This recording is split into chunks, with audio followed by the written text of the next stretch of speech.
It caused chaos for hundreds of thousands of travellers. Ash from the Chilean volcano stopped flights into and out of Australia and New Zealand, as well as domestic flights.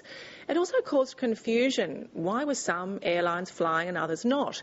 Now, a tiny plane testing for ash particles in the air could help provide the answer to take off or not to take off.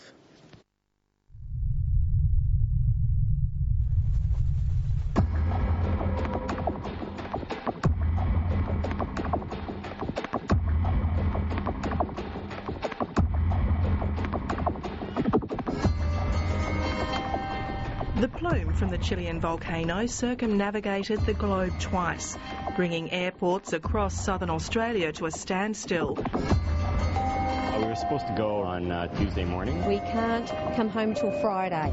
We're just not comfortable to fly at those levels. The uncertainty of it was horrible. It also affected the man trying to stop future disruptions. When it started, I was in Europe, and Qantas, when we agreed that we do something together, they flew me across, and I thought I can get to Adelaide to get working, but I didn't make it because Adelaide was closed.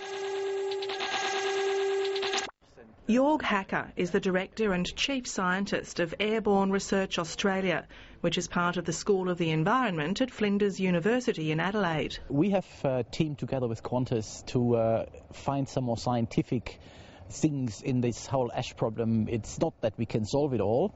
It is more that we can perhaps give the airline industry a bit more information, another few pointers where to look at and what it all means for their decision-making process. A specialist aircraft to actually test the amount of ash that's in the cloud. Qantas CEO Alan Joyce last week told the National Press Club the volcano has cost the company an estimated $21 million and affected over 200,000 of its customers. He defended the company's conservative approach. It would be disastrous for the Qantas brand if anything ever went wrong. With collaborators in Europe and North America, Airborne Research Australia helped keep some planes flying during the European ash crisis last year. In fact, we were, with the same aircraft, with the same instrumentation, the first ones in Europe to fly through that ash cloud and be able to quantify the amount of ash. And at one occasion, we were even able to, because we flew over Switzerland, to contribute to the decision not to close the Swiss airspace while many other airspaces were closed. Are you a little bit like the canaries then, down the coal mine? You can call it that, except that it doesn't affect our health or anything like this. I mean, the poor canary probably dies. We have no intention doing that. So, but in terms of warning systems, yes, a little bit. As well as being an expert in atmospheric research, Jorg Hacker is a pilot. With room for just himself and another scientist, his research plane is essentially a motorised glider.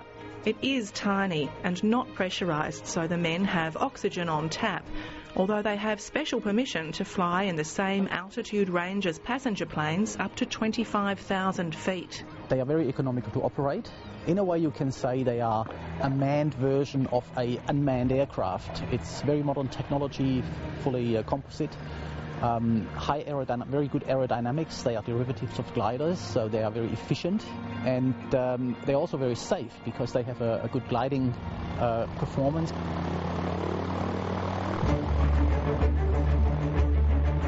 However, it's the pods attached to the wings that are key.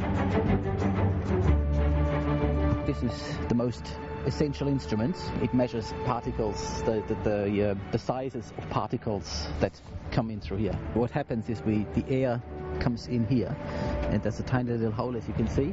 This is called an isokinetic inlet. What that means is the instruments want the air moving very slow to measure something. The air rushes with 180 kilometers an hour, so we have to, in a controlled way, slow down the air.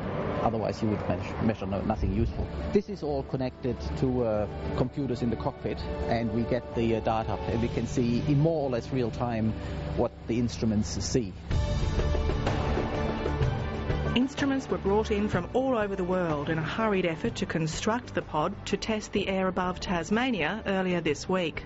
Tasmania, in a way, was the final stop of the ash cloud, as probably everybody knows. And we still decided to come here because we can then confirm that the forecast that comes from the volcanic ash centers that the Bureau of Meteorology operates, that there is indeed nothing left. And what we found on our flights was that there is very, very, very little left. Wolfgang Junkermann happened to be in Australia when the crisis hit. The meteorology and climate scientist with an institute in Germany was roped in for the flights. My role here is just to compile the instruments and to have a look on the instruments and see whether we can find something which is related to volcanic ash. It's looking like all the ash went back into the area close to Antarctica. Associate Professor Hacker says his organisation is the only one in Australia doing this sort of airborne research. It's hoped that in the event of future volcanic eruptions, airlines and safety authorities can be better informed on their decisions whether to fly. What we are hoping to get from that, and I think Qantas is to have in the longer run a facility in Australia where we can, with a reasonable amount of money, determine how severe a dust cloud is. After the European ash cloud, he says the British government spent a considerable amount of money on a dedicated aircraft that sits on standby 365 days a year. We are at the moment thinking it's probably maybe a better approach to, for instance, set up one of these pods that we fly on our aircraft with proper instrumentation, but that does not break the bank, and have that sitting somewhere when it can be deployed either on one of these aircraft or a different aircraft. A lot of promise from a detachable pod. That there will be an opportunity in Australia to sit down with the people, Qantas, the regulators, CASA, to discuss what can be done at a reasonable amount of money and at a reasonable effort. And I think we might even have a chance to do this in Australia.